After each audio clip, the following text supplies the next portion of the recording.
Hi అండి, నేను ఈరోజు ములక్కాయ చికెన్ కర్రీ చేయబోతున్నాను. దానికోసం 1/2 kg చికెన్ తీసుకున్నాను. దాంట్లో 2 స్పూన్ల కారం, అల్లం వెల్లిపాయ పేస్ట్, ధనియాల పౌడర్ వేసి చికెన్కి మసాలా అంతా పట్టుకునేటట్టు కలుపుకొని ఒక 1/2 అవర్ మ్యాగ్నేట్ చేసి పెట్టుకోండి.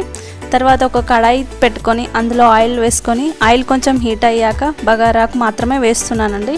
ఎందుకంటే మిగతా రా మసాలా వాడట్లేదు. కట్ చేసి పెట్టుకున్నటువంటి ఆనియన్, పచ్చిమిర్చి వేసుకోండి. తర్వాత ఆనియన్ బ్రౌన్ కలర్కి వచ్చేదాకా ఫ్రై చేసుకొని తర్వాత అల్లం వెల్లిపాయ పేస్ట్ వేసుకోండి.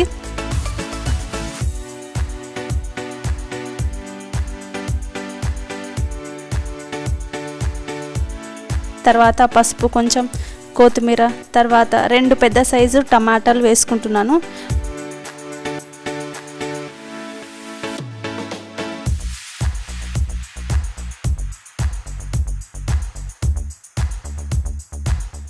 చూడండి, టమాటా చాలా చక్కగా మగ్గింది.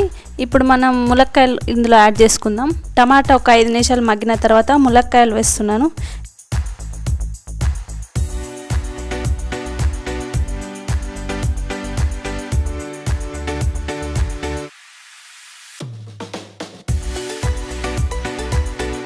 ఎక్కువసేపు మగ్గితే ములక్కాయలు చెదిరిపోతాయండి. సో ఒక 5 మినిట్స్ తర్వాత మనం మ్యాగ్నేట్ చేసి ఉంచుకున్నటువంటి చికెన్ వేసి ఒకసారి కలుపుకోండి.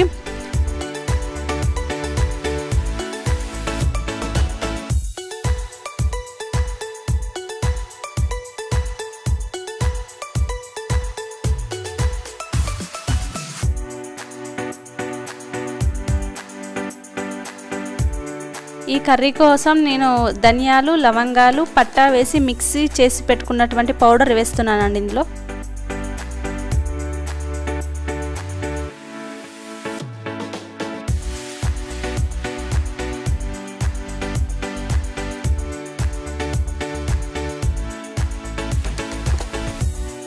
చికెన్ ఫ్రై అయ్యి ఆయిల్ తేలేంత వరకు చికెన్, ములక్కాయను ఫ్రై చేసుకోండి.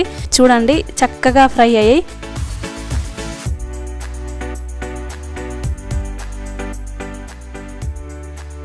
తర్వాత కొంచెం వాటర్ యాడ్ చేస్తున్నా ఇందులో. దీనివల్ల కొంచెం ఈ వాటర్ వేయడం వల్ల గ్రేవీ వస్తుంది కింద. సో గ్రేవీ కొంచెం చిక్కగా అయ్యాక కొత్తిమీర, కొంచెం ధనియాల పౌడర్ వేసుకొని ఆఫ్ చేసుకోండి. అంతేనండి, చాలా ఈజీ అండ్ వెరీ టేస్టీ ములక్కాయ చికెన్ కర్రీ. సో ఈ ప్రాసెస్ కనుక మీకు నచ్చినట్లయితే మీరు కూడా తప్పకుండా ట్రై చేసి మీకు టేస్ట్ ఎలా అనిపించిందో నాకు కామెంట్ చేయండి.